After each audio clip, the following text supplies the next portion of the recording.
Hi friends, మీకు ఈ story గుర్తుందా? 90s కిడ్స్ అయితే ఈ స్టోరీని డెఫినెట్గా చదివే ఉంటారు. మన తెలుగు టెక్స్ట్ బుక్లో ఈ స్టోరీ ఉంటుంది. కోడిగుడ్డంత గోధుమ గింజ. ఒకరోజు ఒక లోయలో పిల్లలు ఆడుకుంటూ ఉండగా కోడిగుడ్డు ఆకారంలో అంతే పరిమాణంలో ఉన్న ఒక గోధుమ గింజ వారికి దొరికింది. ఆ దారి వెంట వెళ్తున్న ఒక ప్రయాణికుడు ఒక కాణి ఇచ్చి దాన్ని కొనేసి పట్నంలో ఉన్న రాజుకు అదొక అపూర్వ పురాతన వస్తువని అమ్మేశాడు. రాజు తన రాజ్యంలో విఘ్నులందరినీ పిలిపించి ఆ వస్తువుని ఏమిటి అని వాళ్ళందరికీ చూపించి అడిగాడు. వాళ్ళందరూ ఎంత చూసినా కూడా ఆ వస్తువు ఏమిటో వాళ్ళకెవరికి అర్థం కాలేదు. ఒకరోజు ఒక కోడి ఎక్కడి నుంచి వచ్చిందో కానీ కిటికీలో నుంచి ఎగురుకుని వచ్చి ముక్కుతో పొడిచి ఆ గోధుమ గింజకు కన్నం పెట్టింది. అప్పుడు అందరు విఘ్నులు దాన్ని తరచి చూసి, రాజా, ఇది కోడిగుడ్డంత ఆకారంలో ఉన్న గోధుమ గింజ అన్నారు.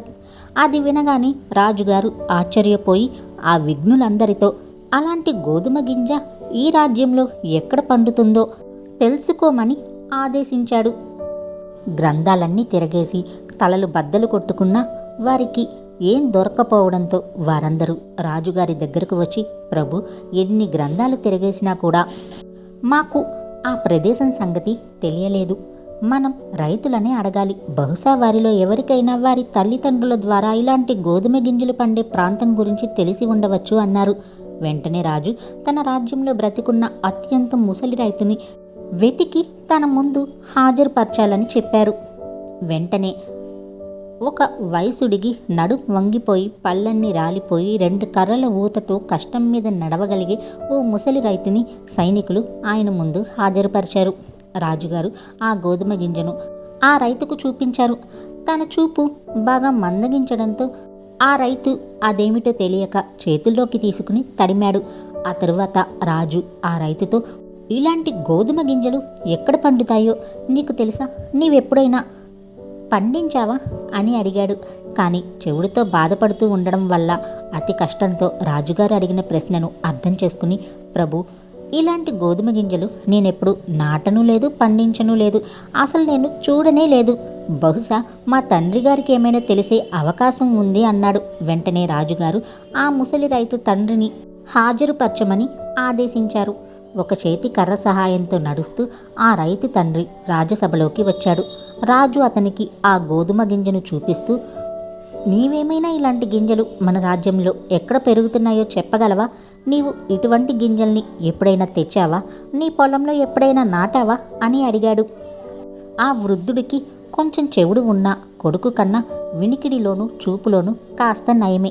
లేదు, ఇలాంటి గింజలు నా పొలంలో ఎప్పుడూ నాటలేదు, పండించను లేదు, నేనెప్పుడు తేలేదు. అయినా ఆ రోజుల్లో ఇంకా డబ్బులు చెలామణిలోకి రాలేదు. ప్రతి మనిషి తన పంటను తానే పండించుకునేవాడు. ఏదైనా అవసరం ఉంటే ఒకరికొకరు సహాయం చేసుకునేవాళ్ళం. ఇలాంటి గింజలు ఎక్కడ పండేవో నాకు తెలియదు. ఇప్పటికన్నా అప్పుడు పంటల్లో గింజలు చాలా ఎక్కువే పండేవి. నేనెప్పుడు ఇలాంటి గింజలు చూడలేదు. కానీ మా నాన్న తన కాలంలో గోధుమ గింజలు ఇంతకన్నా చాలా పెద్దవిగా ఉండి ఎంతో పిండినిచ్చేవి అని అనేవారు. మీరు ఆయన్ని అడిగితే ఏమైనా తెలుస్తుంది అన్నాడు. వెంటనే రాజు ఆ వృద్ధుని తండ్రిని కూడా తీసుకుని రమ్మన్నారు. ఆ వృద్ధుడు ఏ కర్ర సహాయము లేకుండా చక్కగా నడుచుకుంటూ వచ్చాడు. అతడి చూపు మందగించలేదు. వినికిడి శక్తి కూడా బాగా ఉండడమే కాక మాట్లాడే తీరు ప్రత్యేకంగా ఉంది. రాజు అతనికి ఆ గోధుమ గింజను చూపించాడు. ఆ వృద్ధుడు దాన్ని చేతిలోకి తీసుకుని తిప్పి చూశాడు. ఇంత మంచి గింజని చాలా కాలం తర్వాత చూశాను అంటూ చిన్న ముక్కని తుంచి నోట్లో వేసుకుని రుచి చూశాడు. ఇది అదే రకమైన గింజే అన్నాడు.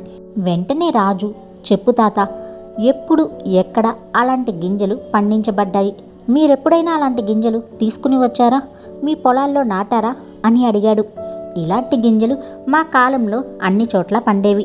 నా యవ్వనపు రోజుల్లో ఇలాంటి గింజలు తినే మేము బ్రతికేవాళ్ళం. ఇతరులకు ఇవే తినిపించాము.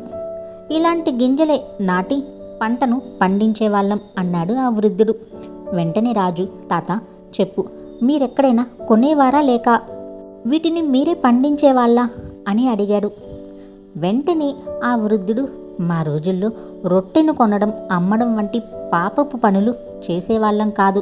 మాకు డబ్బు అంటే ఏంటో తెలీదు. ప్రతి మనిషికి తనకు సరిపడా తిండి గింజల్ని వాళ్ళే పండించుకుని దగ్గర పెట్టుకునేవాళ్ళు అని అన్నాడు. అలా అయితే అంటూ రాజు వెంటనే, మీ పొలాలు ఎక్కడ ఉన్నాయో చెప్పు, ఎక్కడ ఇలాంటి తిండి గింజలు పండించావో చెప్పు అన్నాడు.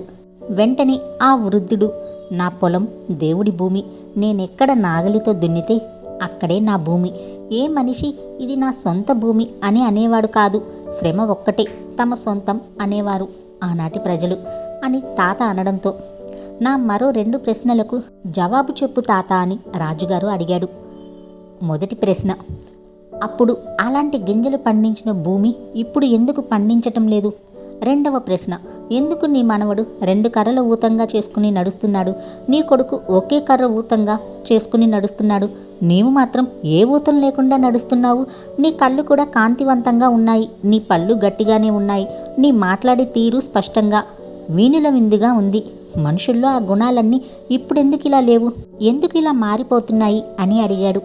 అప్పుడలా ఉండి ఇప్పుడు ఆ గుణాలు ఎందుకలా మారిపోతున్నాయి అంటే, ఆ రోజుల్లో మనుషులు ఎవరి శ్రమ మీద వారు బ్రతికేవారు, మరొకరి శ్రమపై ఆధారపడేవారు కాదు. పాత రోజుల్లో దేవుడు చేసిన చట్టం ప్రకారమే జీవించేవారు. వారికి ఏదైతే తమ స్వంతమో వాటితోనే సంతోషంగా ఉండేవారు. ఇతరులు ఉత్పత్తి చేసిన వాటిని ఆపేక్షించేవారు కాదు అన్నాడు.